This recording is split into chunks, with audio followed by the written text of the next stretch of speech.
oh, but I can do it by myself. I don't need anyone's help. You need to get over that mindset of I can do it by myself, because there are some things that you do need help with. In today's video, we're going to be talking about why it's so important to learn to accept help from others instead of trying to do it all by yourself. I used to be very bad at asking for help, and it showed in my life. I was overwhelmed quite easily. I didn't feel connected to anyone. I didn't feel like myself, and I'm in a lot better place now. If you can learn to ask for help, I think it will really benefit you. One reason why it's important to let people help you is that a problem shared is a problem halved. I know that's an annoying thing, but it turns out it's actually true. Like, a lot of the things that people say are good for you or that have turned into cliches or sayings, they are that way for a reason, and the reason is it works. I've often had the experience of building something up in my head, whether it's something I'm dreading or something I'm not sure about, a decision I have to make, and I'll build it up in my head, and then when it gets too much and I have to share it with someone and say, hey, I have no idea what I'm doing, do you have any tips? They will come in with their perspective and it will completely reshape how I'm thinking, and I'll be like, oh, it wasn't that big a deal.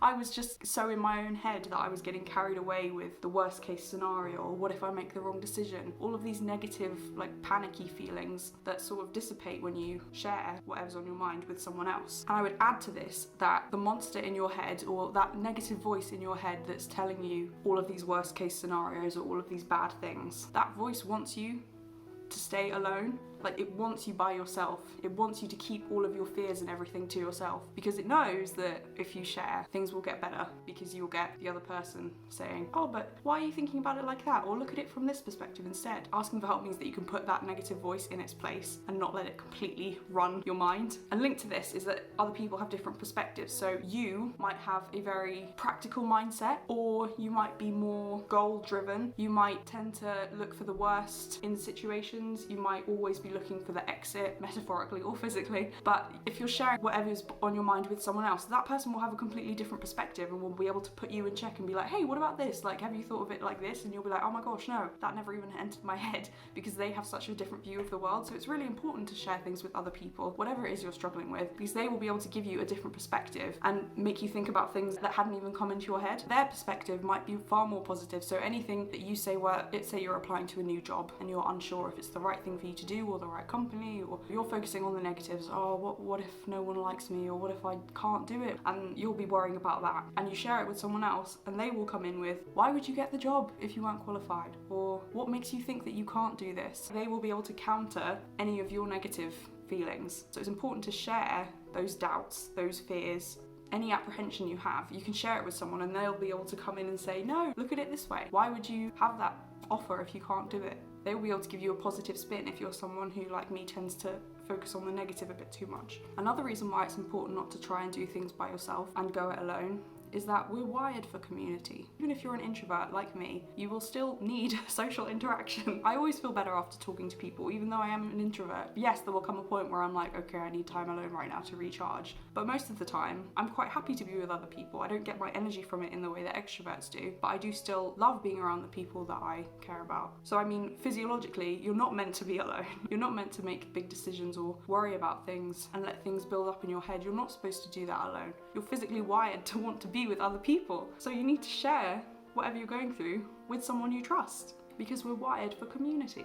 I will say though, you do need to be careful who you go to for help. You need to pick that person who's going to have a positive spin, who is really in your corner and wants you to do well. You need to be careful about who you ask for help, but there will be people in your life who want to help you. And sometimes the best advice can come from strangers or from people who don't know you as well, because they will have a very objective perspective on your life, and they'll be able to say, hang on, that's not normal, or I wouldn't agree with that, I would say this. You know, they will come in with a different perspective again. But I don't mean like strangers online, I mean like actual people. But you will be able to find, I don't know, if you do different classes or different meetings, there will be people who you can speak to about these things, and obviously like trained professionals, they are strangers. So if you do need that kind of help, you can always find a therapist. I say always. I know it's hard to find the right person and find someone you click with, but that can be a really useful tool in tackling whatever worries or problems that you're having. Their whole job is to have that objectivity about your life so that they can analyse your thoughts, your behaviours, and work out where you're going wrong and help you to make better decisions and help guide you, and particularly, I guess, focusing on your emotions and work out why you're feeling what you're feeling and how you can get better. In that sense, sometimes it is strangers who can give you the best advice. But otherwise, for everyday things, even if you don't feel at the moment like you have that core group of people who you can ask for help, you can always build that for yourself. If you think, oh, well, I don't trust my family, or I wouldn't trust these people, you can make your own family. I know people always talk about, oh, it's hard to make friends when you're grown up, or it's hard to make friends in your 20s. And yes, I understand what people are saying when they say that, but I would also object. I think most people are quite open-minded, and if you can learn to support each other and understand each other's lives and understand, yeah, it's not like at school, I'm not going to be the most important person in this person's life, or they're not going to be like my best friend, we're not going to do everything together. Again, you can find that, but I think generally it will be more just kind of like give and take. And I'm speaking as someone who is, as I said, an introvert, and I don't really get on with people, but I think people are always open to making new connections. I think another reason why it's important to let people help you is that sometimes it is a matter of pride. It is a matter of you thinking, oh, but I can do it by myself, I don't need anyone's help. And you need to get over that. To be blunt, you need to get over that mindset of I can do it by myself, because there are some things that you do need help with, and if you're unwilling to admit that you need help, you're not going to be able to get the help and move forward. So you need to get out of that mindset of I can do it by myself, I am self-sufficient. It's not a weakness to ask for help, and accepting help does not make you weak.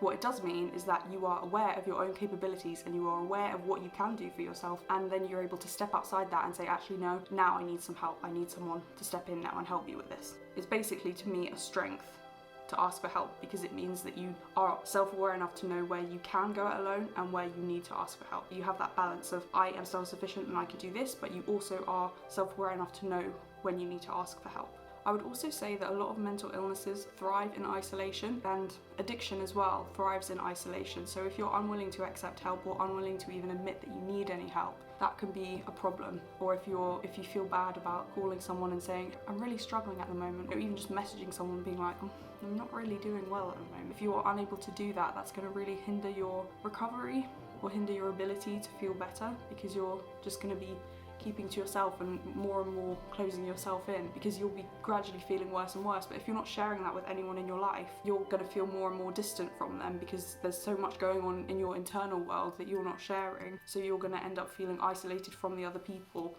and gradually moving further away from them, because you can't tell them what's going on, and you can't say, I need a bit more support here, or can you give me some more of your time, or can we just chat through this? That would be a cautionary note that a lot of mental illnesses do thrive in isolation. So you need to learn how to ask for help. And I guess if you've already experienced some mental illness, then you will know this for a fact, and you will know that you begin to isolate yourself when you're feeling bad.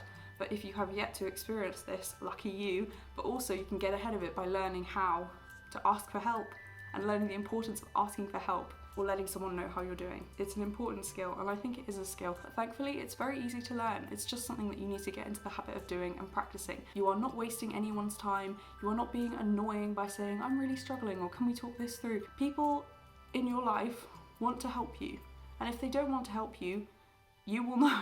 You will ask them for help and they will not be there, or they will not pick up the phone, and then you can make a decision how you move on from there. Do you want to keep these people in your life? Are they people who you kind of can't cut out of your life, or are they sort of on the periphery and you can be like, okay, fine, I don't go to that person when I'm struggling or when I need help. People are more receptive to helping you than you realise, because it makes them feel good as well. If someone phones you and is like, I need help, can we talk about this? The person you're calling and saying that to will, if they are a nice person and if they care about you, they will say, of course, yes, I want to help you. They will feel good that you felt able to reach out to them and that you thought that they were a good person to contact. It's really like a win-win situation, because the people who you go to and ask for help and want to help you will help you, and you will both get something out of that, and it will help your friendship. Or the people you go to and don't respond, or are busy and just don't have the space for you, you've learned something there about your relationship to them, and you can go forward with that information. To me, there's no downside. The difficult part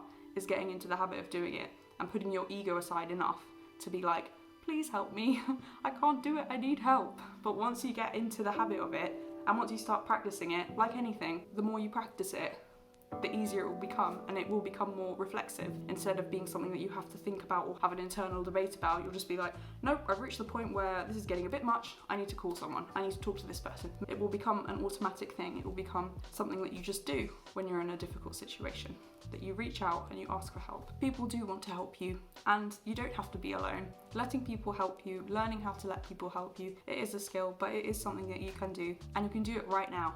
Say you're not having a great day today. Phone someone, message them and say, hey, can we chat? I'm just feeling a bit meh. Can we talk? See what happens. If they don't want to help, ask someone else. There will be someone who wants to talk to you. You need to learn how to accept help from other people. It really will help change your life.